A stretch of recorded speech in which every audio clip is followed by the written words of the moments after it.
Nosotros avanzamos a esta hora con más y permítannos presentarles ahora a nuestro siguiente invitado. Se trata de Aaron Olmos, quien es economista y profesor de posgrado en el Instituto de Estudios Superiores de Administración, conocido como el IESA por sus siglas. Economista, bienvenido, buenos días. Economista, Muy creo que buenos tiene... días, gracias por Ahora la sí. invitación. Ahora sí le escuchamos. Bueno, hemos estado viendo muchos titulares en la prensa en los últimos días que tienen que ver con temas económicos, algunos de nuestro país, otros de otros países. Al final se conectan unos con los otros. En pleno siglo XXI vivimos en un mundo globalizado y lo hemos dicho en otras oportunidades. Si algo está globalizado es precisamente el tema económico, por lo que significa la posibilidad de establecer intercambios comerciales. En los últimos días, lo que más titulares ha provocado son las medidas que ha venido implementando el gobierno estadounidense desde la asunción de la presidencia de Donald Trump. Algunos le llaman guerra arancelaria, otros ajustes económicos para recuperar la inversión en Estados Unidos y bueno, podrán haber muchas más opiniones. ¿Cómo mirar esto, en su opinión?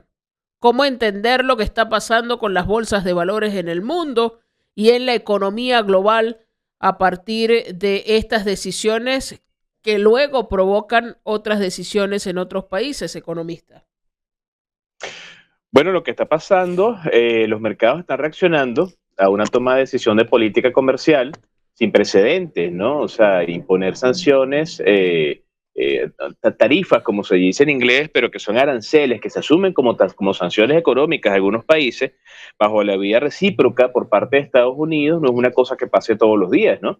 Una cosa, y que aquí recordemos que un arancel es un impuesto que forma parte de la política comercial de un país, que tiene dos objetivos fundamentales. Uno, proteger el mercado interno de la mercadería que viene pues, del resto del mundo, y la otra, generar ingresos por la vía de esta imposición de impuestos, ¿no? En el caso que nos ocupa, más de 165, 180 países con algún arancel.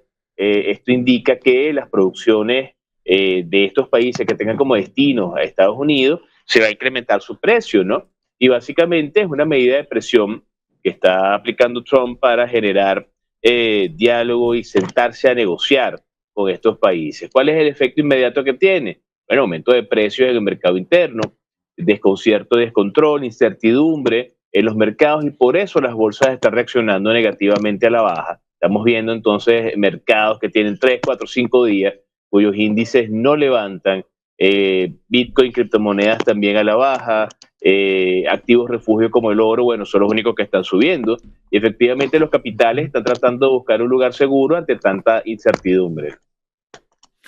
Economista, una consulta para el tema interno en los Estados Unidos, para la cotidianidad de los estadounidenses. ¿El impacto es igual para ellos? ¿El impacto es igual para una familia promedio, por ejemplo, de estas ciudades grandes como Nueva York o Chicago, o una ciudad fronteriza en el que están inmersos en una serie de dinámicas que tienen que ver con la importación, con la exportación, con la productividad, pero así como en los países impacta adentro de los Estados Unidos, esta medida va a generar molestia en la economía local, en la economía cotidiana? Bueno, ya la comenzamos a ver, ¿no? Más de 1.000 protestas que se generaron en estos días en contra de estas medidas, y que efectivamente tiene que ver con la posibilidad de despidos masivos, cierre de empresas, y efectivamente pues escasez de algunos productos, porque si bien la economía estadounidense es muy grande, más de 300 millones de personas, y su aparato productivo puede cubrir cierta parte del total de la demanda agregada interna, no la cubre el 100%, ¿no?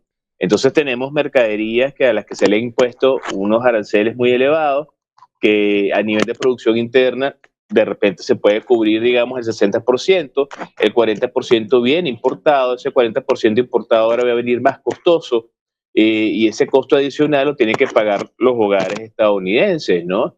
Hay que recordar que, bueno, no necesariamente los indicadores de Estados Unidos en los actuales momentos son los mejores. Tenemos una debilidad del dólar, tenemos una situación de desempleo, tenemos una insatisfacción por parte del colectivo, pues de la gente, de lo que han sido algunas de estas medidas, y bueno, los hogares están comenzando a resentir esa situación que lo estamos viendo desde el punto de vista del consumo, que lo estamos viendo desde el punto de vista de los precios, ¿no? Que es lo que de alguna manera a pocos días, pues esto de alguna manera ya arrancaba, pues entre el día de ayer y hoy, pero solamente la idea de que eso iba a comenzar a pasar estaba generando distorsión en el mercado.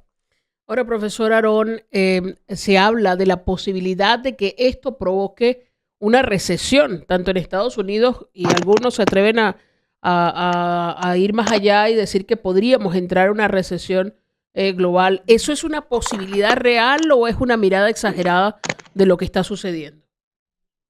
Mira, esto está absolutamente posible. Una recesión es una fase del desarrollo económico donde de alguna manera se reduce la actividad, ¿no?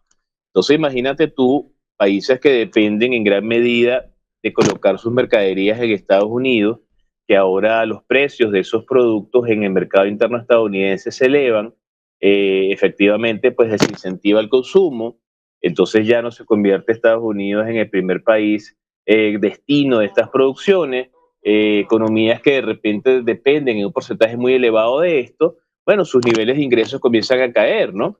Entonces esto de alguna manera va a generar una situación de desconcierto, pero sobre todo de caída, ¿no? De la capacidad productiva de las naciones. Tienes que buscar otros mercados, ¿no?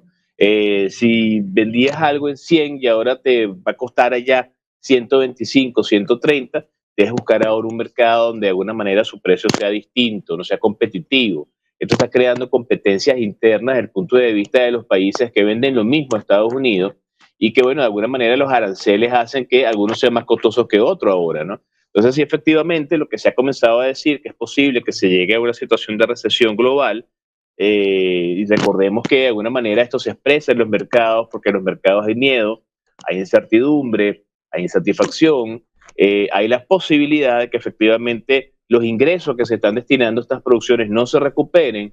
Bueno, pues esto hace que se reconfigure la economía global, ¿no? Y es posible que dentro de estas fases pueda generar una fase recesiva.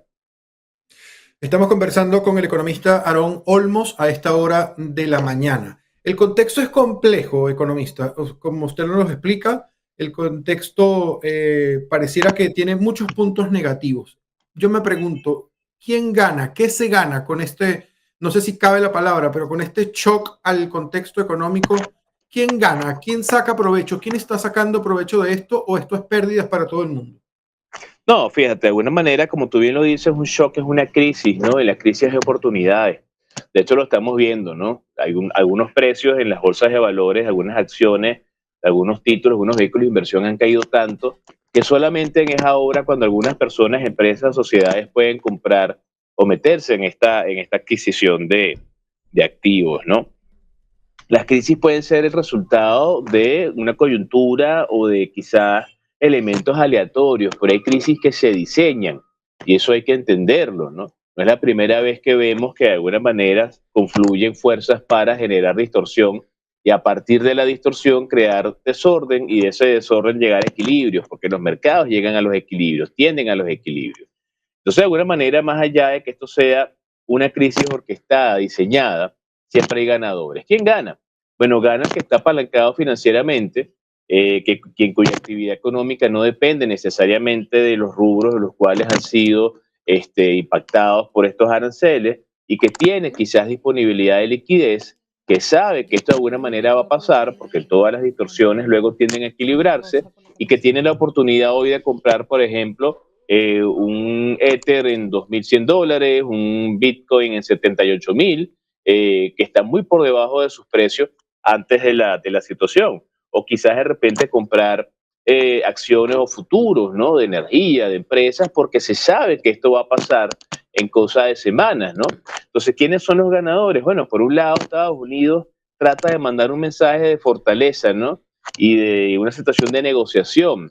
Pero por otro lado hay países a los cuales no necesariamente esto les está afectando de igual manera. Por ejemplo, ¿quién? Bueno, Rusia, China, la India, quienes no necesariamente se ven tan afectados como pareciera. Entonces, de alguna forma, bueno, sí hay ganadores en situaciones de distorsión, ¿no?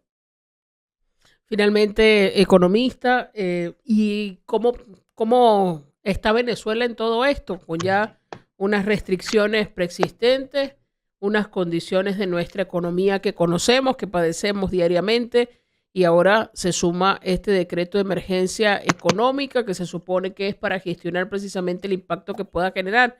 ¿Cómo mirar lo que esto puede implicar para los venezolanos en su cotidianidad, si es que tiene algún impacto allí?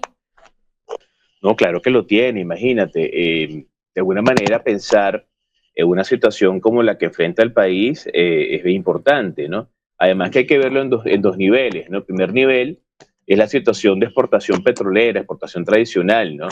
Que es la que principalmente preocupa más porque, bueno, 2/3 del gasto público proviene del financiamiento orientado desde ingresos petroleros, ¿no? Entonces, cuando de alguna manera tú revocas licencias de operación de empresas que te estaban generando entre 230.000 y 250.000 barriles día.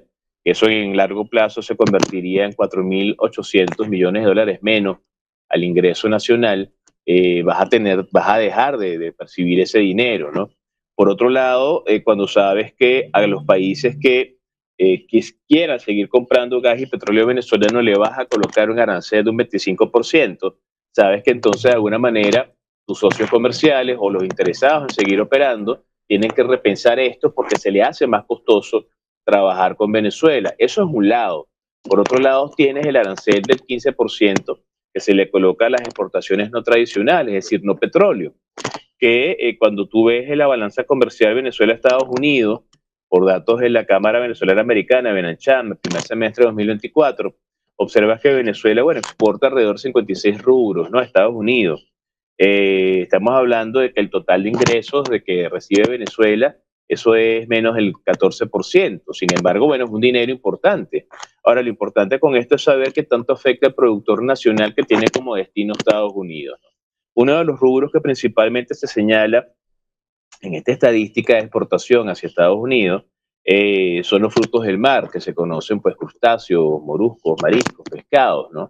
En estos días el presidente de la Asociación de Productores de estos rubros daba una estadística donde decía que bueno, menos del 2% de su producción está destinada a Estados Unidos, ¿no? El resto está orientado a Europa y Asia. Entonces, de alguna manera, aquí tú ves que desde el punto de vista relativo a esos exportadores no necesariamente les afecta tanto. Sin embargo, el hecho de que Venezuela tenga en el escenario global tanto obstáculo, tanto cortapisa para poder lograr sus objetivos de ingresos exteriores, porque recordemos que las fuentes de financiamiento son exteriores e interiores, y exteriores es exportación tradicional y no tradicional, y en el caso de Venezuela ambas tienen obstáculos para desarrollarse correctamente. Entonces sí, se justifica hasta cierto punto la lógica de solicitar, como en 2016 y 2020, un decreto de emergencia económica que dé poderes especiales para el desarrollo de actividades que pretendan generar nuevas estrategias a gran velocidad para garantizar ingresos al Estado venezolano. Bueno, economista, de verdad muchísimas gracias, muy completo el análisis. Gracias por acompañarnos, muy amable por atender los micrófonos y las cámaras de Radio Fe y Alegría a esta hora de la mañana. Siempre a la orden. Muchísimas gracias por la invitación. Ahí escuchábamos y veíamos entonces, era el profesor Aarón Olmos, economista, además docente en el IES, acompañándonos esta mañana.